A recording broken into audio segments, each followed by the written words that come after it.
Good afternoon. This is Deacon James here again at Holy Cross Enid. Today is the Feast of St. Lucy. It is a festival of light, and I want to talk today briefly about being a light of love in this world that can sometimes be dark. St. Lucy was a young woman in the 4th century in the 300s during a period of great persecution of Christians. And she lived in Syracuse or Syracusa in Sicily on the eastern coast of Sicily. And her father died, and her mother, now a widow, planned to marry her off to a wealthy pagan.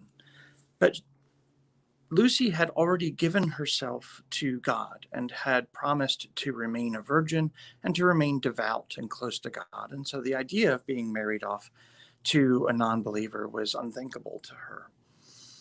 And she begged her mother to instead allow her to give her belongings away. Her mother, of course, protested, but her mother, at the same time, was saved while praying at a temple, not a temple, but a shrine to Saint Agatha, who also was from that area, from Catania, just a little bit to the north.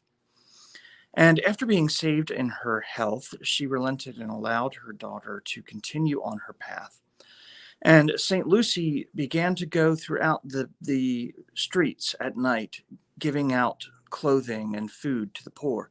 She had to do it clandestinely because it was illegal at this point to be a Christian. She lit her way with a wreath of candles, not unlike the Advent wreath that we have lit here. She would light her way with this wreath of candles and go through the streets giving clothing and food to the poor.